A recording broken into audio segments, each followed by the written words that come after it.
Today I am going to be talking about a compassionate response of food justice. And I'm basing this talk on a chapter of the Karmapa's book, The Heart is Noble, specifically chapter 8. And he has it titled, Food Justice, Healing the Cycles of Hunger and Harm. And now this chapter comes from a book of talks that Galwan Karmapa gave to American college students that traveled over to India on sabbatical to attend this program of his. So he is speaking here directly to Americans and American college students. So this is an important point here. This is not something that was directed to, you might say, the whole world. Well, you could say it's appropriate for the whole world, but he is orienting this towards American culture. To begin with, he says that food shows interdependence and the kindness that we receive from others.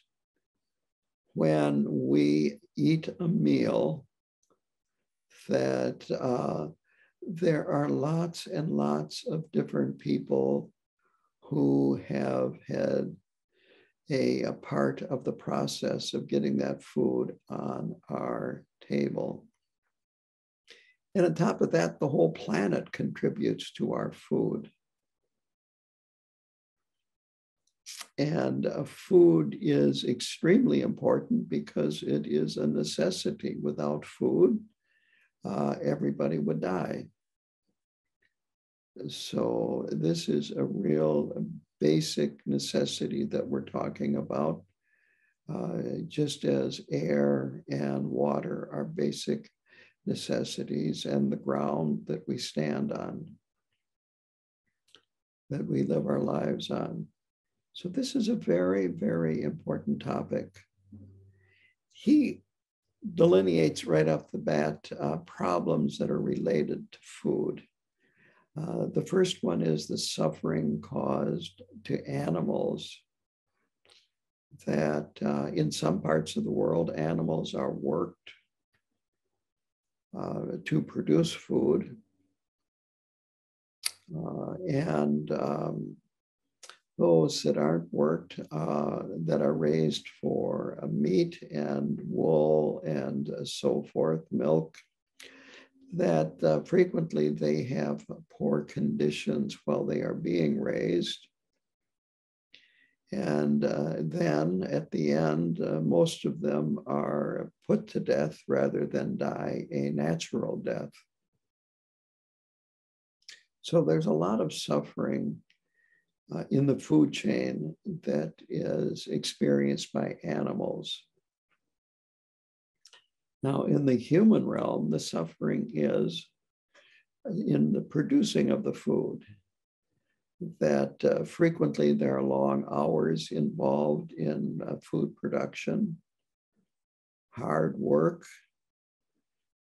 perhaps poor safety conditions, and underpaid, and perhaps not even having benefits like health insurance. In America, a lot of the people that work in food production are immigrants and are paid less than what a person born in America would demand in most cases. The third problem is harm to the environment, that in modern agriculture is done in such a way that it increases water pollution, air pollution, and all kinds of other problems to the land, whether it be erosion, degradation, and so forth. putting chemicals into the ground that are harmful when the crops are produced. The fourth is that some food that is widely available in supermarkets are actually harmful to our health. And the fifth problem with food is the distribution, that it is unequal and that there is starvation and malnutrition aplenty in the world today. So that's how he begins talking about food. These are the problems. He feels that besides recognizing these problems, is we have to recognize that we need to make changes, that it's easier for us to just keep going in our same old ways or same old habitual patterns. Perhaps thinking that, well, companies need to change, farming methods need to change, and so on. But there's really nothing I can do about that except perhaps sign a petition or whatever. But that the change starts with us, within us. And that because of impermanence, the food chain system is changing anyway, and we can have input that will help change it in a more positive direction. So he defines this process of change in 4 steps. The first is awareness of the necessity for change. And then along with that, a vision of what positive change looks like. And it's interesting here, he uses the word vision instead of plan. And this is a very important distinction because plans tend to be very solid. We just need to do this, this, and that. Whereas vision is, this is where I want to go. This is where I want the changes to go. But I really don't know exactly how to get there at this point in time. But to have this vision of where you want to change and what it looks like. The third point is then to be moved deeply at a heart level, not an intellectual level, to act. But it is action that is guided by wisdom. That's a very important point. This is, sometimes it's, the word is skillful means, and sometimes it's skill with means.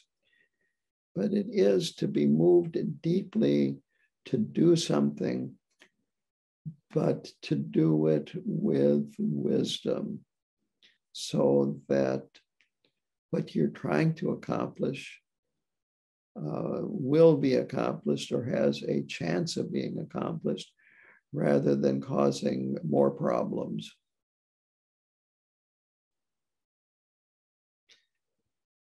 In a way, I heard this a long time ago when I first started coming into contact with Tibetan Buddhism, and that is that if you have to clean up your own problems before you start cleaning up the world's problems, or you just create more problems. So that's where skill with means comes in. We want to be moved to act, but we need to have wisdom. And then the fourth is that our actions need to be motivated so that where we are going can sustain us for the long run, because a change can happen slowly. It frequently does happen slowly.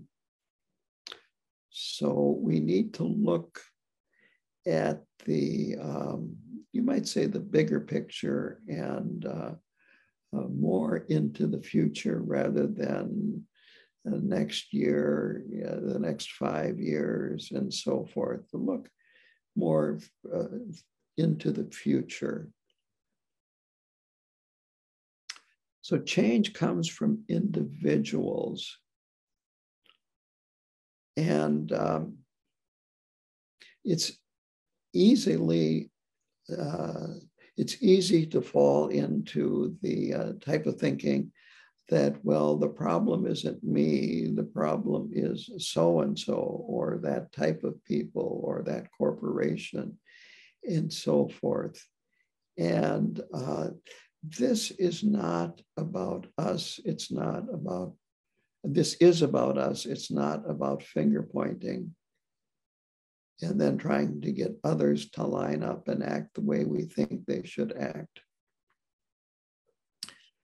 Quote, changing how food is produced and distributed where you live has to come from each of you, wherever you live or eat. So this is about us changing.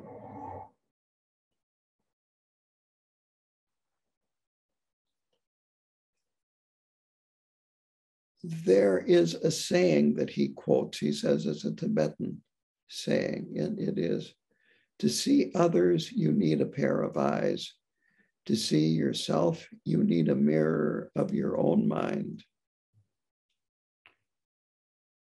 So we really have to look deeply at ourselves and assess ourselves. Actually see ourselves very, very clearly. There's another Tibetan saying which shows the fault of not looking deeply, and that is that you look in a mirror, see a dirty face, and try to wash the mirror. So we have to look deeply and go beyond watching the mirror. We need to recognize what we are doing to ourselves, to others, and to the world when we eat.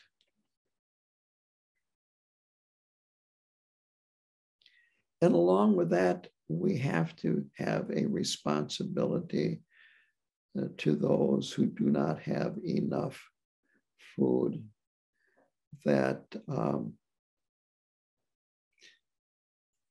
his definition of not enough is malnutrition and starvation. It's that simple. If there is malnutrition and starvation, then there are people that do not have enough.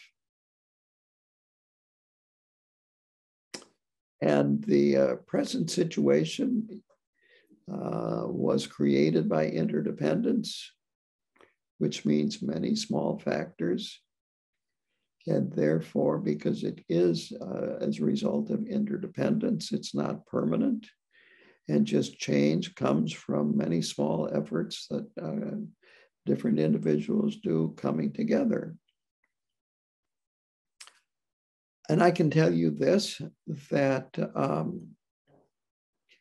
I have noticed a tremendous change in what is available in your standard grocery stores, that more and more organic products, both fresh vegetables and processed vegetables, are on the shelves in regular old grocery stores here where I live, out in a relatively rural area. I'm thinking about Menominee and Eau Claire. And the same when I go shopping for groceries in the cities, it's the same there. And then, of course, there are grocery stores that specialize in local food and organic food and so on and so forth. And there are farmers markets more and more springing up where you can buy locally grown food. And also what's called community supported agriculture, where you buy a share in a farmer's crop for a certain amount, and you get a certain percentage of whatever comes off of the land. And usually there's a commitment to go and help at some point or another with the operation. So there are lots of alternatives today that were not available 30 years ago, which is, and again, an indication of these businesses being sensitive to the demands of consumers. Well, now Karmapa talks about where hunger comes from, and that he feels that food systems are linked to economic systems, and economic systems favor the rich. Quote, the underlying reason for poverty is that the poor have been marginalized. That they are in a situation that benefits those on top. And many of us are in that situation. We may not be on the top of the top, but we are definitely benefiting from food that is produced by people that work very hard, that have very few benefits, and do not get paid that well. Now, this is not to make us feel guilty. This is more to make us realize the situation and want to do something about it.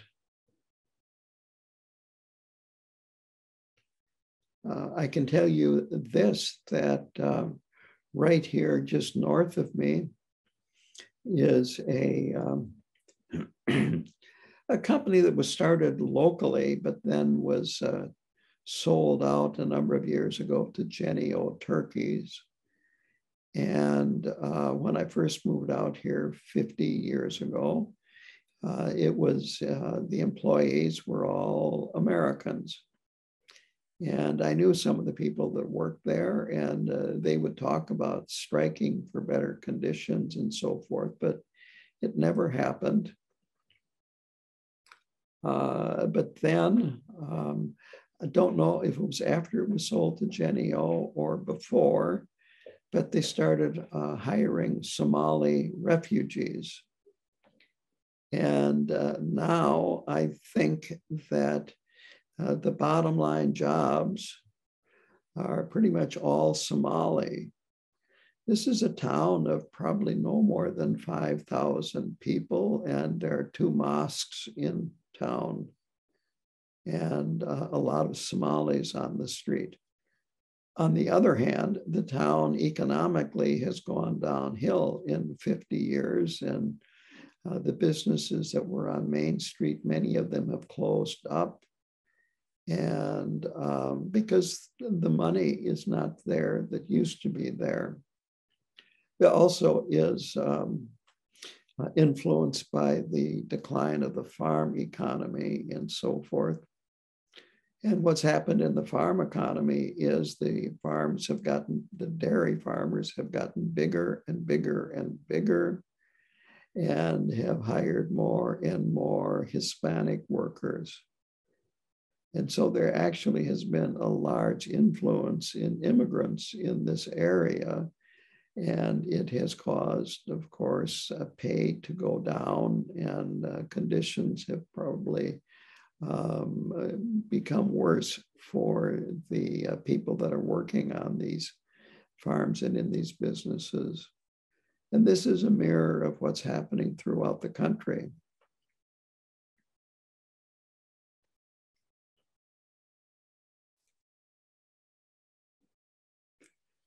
Karmapa actually says that we have impoverished the poor in America,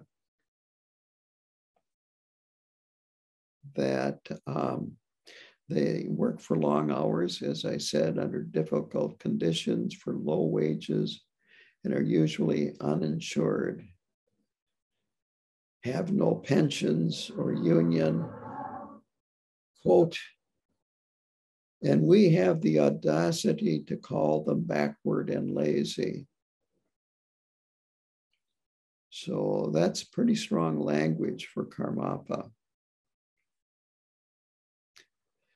So the point is to use this knowledge to see our relative wealth as responsibility, that to understand that when you have enough, perhaps more than enough, be moved to act and be guided by wisdom. He talks about meat, and I talked in a previous talk about his teachings on meat. So I'll just go over this very, very quickly. And it is that eating meat is not sustainable for the environment. Eating meat causes environmental degradation, that it takes much more land to support one meat-eating person than it does to support a vegetarian. So he encourages at least trying to decrease your consumption of meat. And he says that eating meat it's unhealthy in many ways, that and nowadays these animals are full of hormones, antibiotics, pesticides, herbicides, and everything else that's used in the production of feed, and then keeping the animals alive and putting on weight very rapidly. And then when the animal is slaughtered, the meat is full of adrenaline, stress, fear, and that all of this goes into the meat that you eat. So he says there are plenty of options to get enough protein in one's diet without resorting to meat. Again, it's your choice, but at least be aware of these things. He wants you to be aware of these things. A lot of times our diet is just plain determined by culture, and that we have to realize we have the freedom to change. It's not just about food. I've heard from a number of people who have said, well, the reason why I react this way is that I reacted that way as a kid. I grew up in a neighborhood where you had to be tough, you had to get angry to survive, and so forth. Or I grew up in a household that yada, yada, yada. And that's the way I am. And well, all that is saying is that that's the way you were, and you don't have to be that way today. You are a different person. And so we have to realize that when we see these habitual patterns, they're just habitual patterns, they're not solid. And that if we work at it, they can be modified. Karmapa suggests to help you change your diet is to make a list of the reasons you should not eat meat, and then make a list of the reasons of why you favor meat, and then compare them and contemplate this and so forth.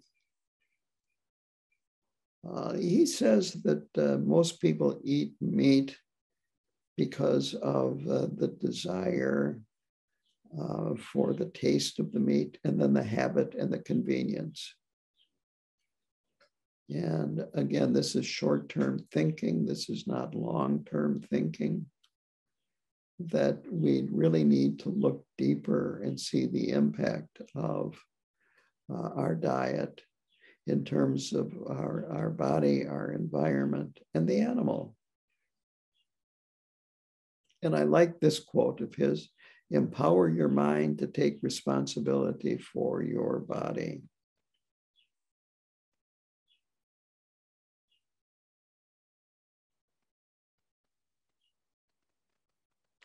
And he says, if you try to go vegetarian and then you go back to meat, no problem. You can always go back to vegetarian again at any time. That just don't make a big deal of it.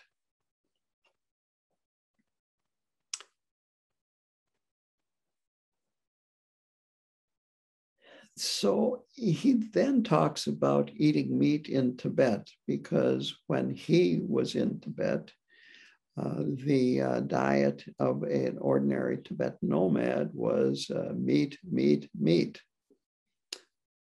But they did what he calls intentional eating when eating meat. Quote, eat meat with compassion, unquote. So they would recite prayers for the animal. They would express gratitude to the animal and so forth, and then eat the meat. So if you do eat meat, then it's important. Think about that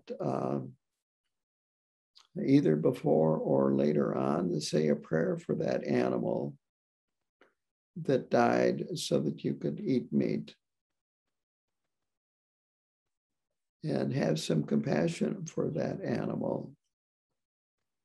So acknowledge the sacrifice that the animal has made while you were eating it. He talks about cultivating desires, healthy desires.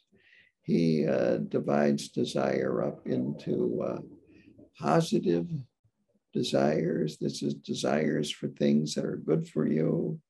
Negative desires, desires for things that are harmful to you. And mixed desires, desires that combine both harm and benefit. So for food choices that are driven by desire, use wisdom as a guide, not attachment. Use your reason, use your common sense. Recognize harmful desires and stop chasing after them. This is actually good advice for any desire. This requires mindfulness and awareness. Being fully aware of what we are doing. And in a way, this is how our meditation practice can be a benefit for us, because we can bring that mindfulness and awareness off of the cushion into our daily lives and be more aware of what we are doing, why we are doing, and the consequences of our actions. He uses the example of driving a car, even though I suspect he has never driven a car. And that is that if you're driving the car and you see something in front of you that could damage the car or hurt you, you steer around it or you stop. What came to mind to me was, most likely with me, it's going to be a deer out here. And so with that knowledge, I try to drive slower when I am close to the house, you know, within 10 miles or so of the house. They seem to really like around here where I live. The other day I drove to Ridgeland which is 1.5 miles away. And on the way back, I got no more than 100 yards out of town. And a deer jumped out of the cornfield, fortunately late enough where instead of running in front of me, he ran alongside of me, or she ran alongside of me. It looked like a doe. And that's one reason why around here I try to drive more slowly, especially at night, or at dusk is a really more appropriate term. That's when they're more likely to be out by the road or jumping in front of you.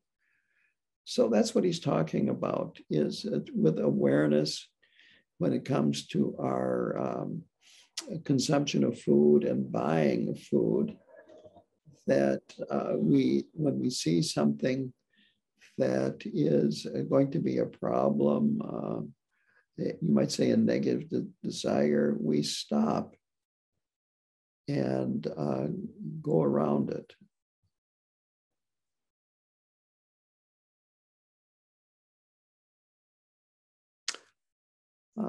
Here is another quote of his. As consumers, we must make the best possible choices among what is available right now and work to see that there are better choices available in the future.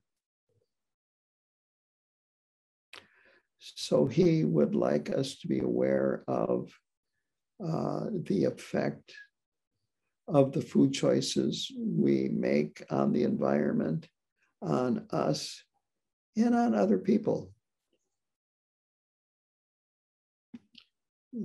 That this can be very helpful knowledge. This is the antidote to ignorance. He then has a section here that he describes as practice for the supermarket. So here you can incorporate your Buddhist practice into going to the supermarket. He says that when you enter the supermarket, remind yourself that you are here to make choices and not just shop. That in a way, your choices are votes to the companies that place these things on their shelves, the companies that produce it, and market it, and so forth.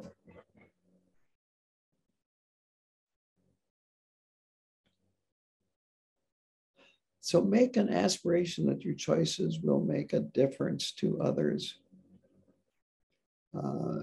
Put food in your cart that you would like everyone to have available, and keep out food that you feel needs to change in some way.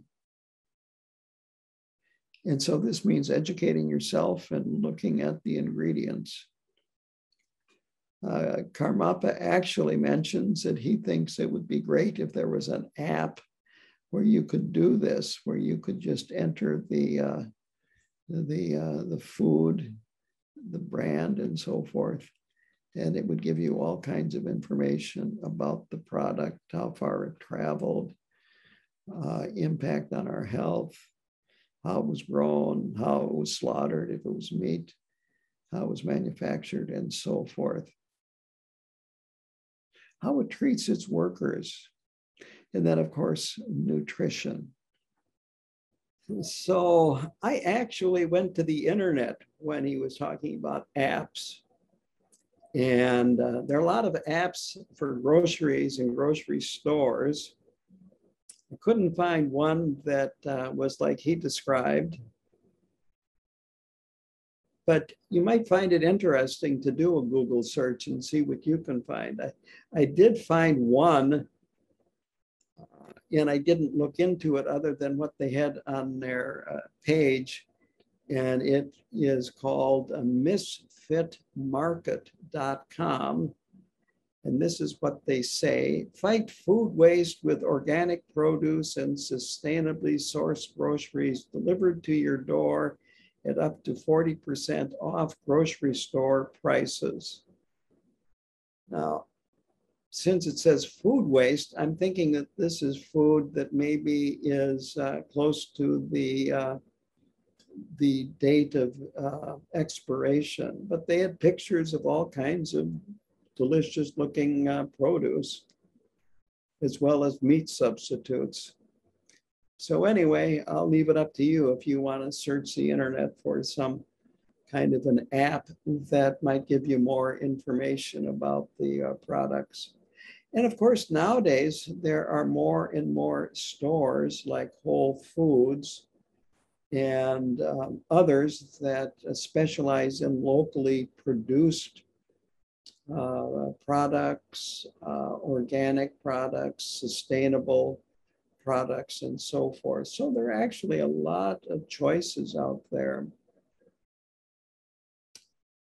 So he says we want to avoid going around chasing the easy and the accessible products, that we need to see a bigger picture, one that's what's going on behind the surface. He encourages cooking from scratch. And he does say, but I've never cooked in my life.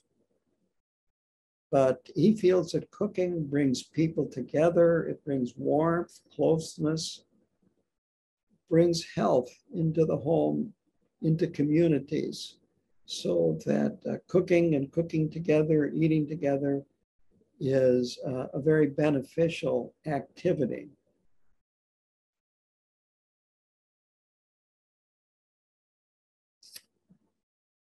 And to finish out this section, he says, do not discount small actions.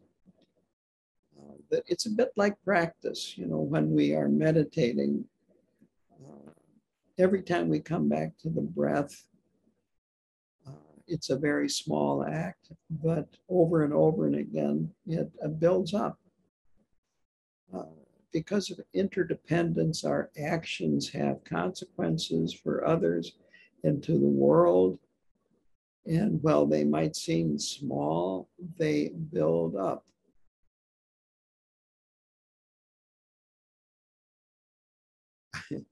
I will use my own analogy here, and that is a snowflake. It is actually quite fragile.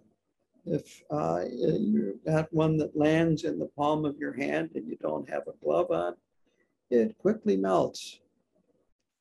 However, when there is a blizzard, it becomes quite powerful. So this is how small acts can add up and have a lot of power behind them. Quote, when you truly root yourself in a sense of responsibility and caring, then you will naturally act to ease the pain you see. End quote. So influencing another person, making a difference in one person's life is important. It is not trivial. That he feels it's most important to be sincere and be conscientious about our responsibility related to the food we eat. And I'm going to finish with a quote here. This is the last in this chapter, and it's on page 123, 124 in my edition of the book. You just have to start somewhere. You can stop eating meat. You can donate a certain percentage of what you earn to worthy causes. Educate yourself. Set an example for your peers. Open your heart. Share and give. Inspire others to do the same. This is how big things start.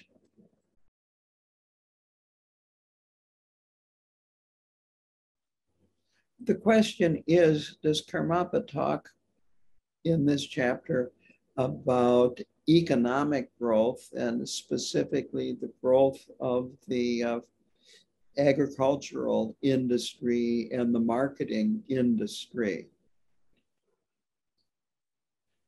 obviously, what he is talking about is simplicity, that we don't need to have all the different choices that come from all over the world and all the different varieties. That the bottom line with food is that it is for nourishment, not entertainment. Or, and so in another chapter, he talks about economic systems.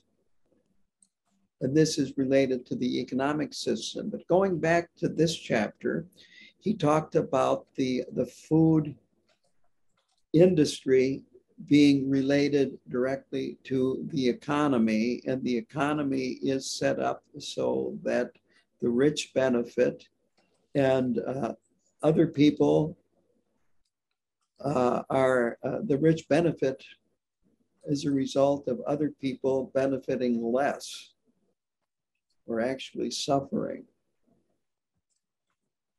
So this is definitely a problem, and maybe this is a good topic for me to talk in the future.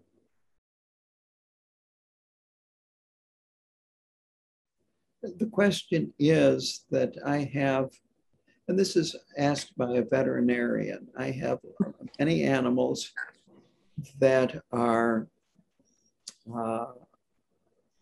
meat eaters, and they have to eat meat to survive.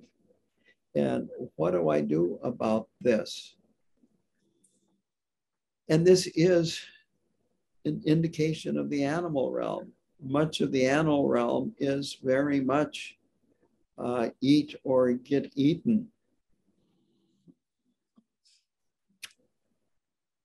And there is not much choice here, that if your body is designed to survive on meat, you have to eat meat or you starve. What we can do is to at least avoid harming these animals. On the other hand, this is really a good lesson in that we want to avoid being reborn in the animal realm. We want to avoid accumulating the karma that will cause us to be reborn in the animal realm. The Buddha talked about the chances of an animal being born in the human realm were lower than a giant sea turtle that every 100 years goes up to the surface of the ocean for air. And there is this ox yoke floating around the vast ocean, being blown around by the winds and the waves and so forth. And the chances of that sea turtle every 100 years sticking his head through the ox yoke are greater than an animal being reborn in the human realm. And so these animals will be in the animal realm for a very, very long time in most cases. That they can't help their behavior. It is very strong karma. We can be compassionate for them. We can try to protect them, because a lot of animals, the larger carnivores, are on the endangered species list, whether it be tigers, lions, wolves in this country, and so on down the line. They're still sentient beings. They still suffer. I remember Mingyur Rinpoche saying this one time, that when a crocodile attacks, it is doing so because he is hungry. He wants to be happy. And then when he goes back, he does so because he was afraid of getting hurt. You know, even a crocodile has compassion and love for himself. and so do other animals. And so it's good to recognize this quality that is in animals, even ones that behave in a way that is very harmful to other animals and accumulates very negative karma. And it's fine to pray for them. It's good to pray for them. Pray that they may be reborn in a human body or a better animal body that does not eat meat, does not require meat, and so forth. So we don't dismiss them. We recognize their ultimate Buddha nature, but that they are in a body that is incredibly confused. And also their consciousness is much duller than our human consciousness.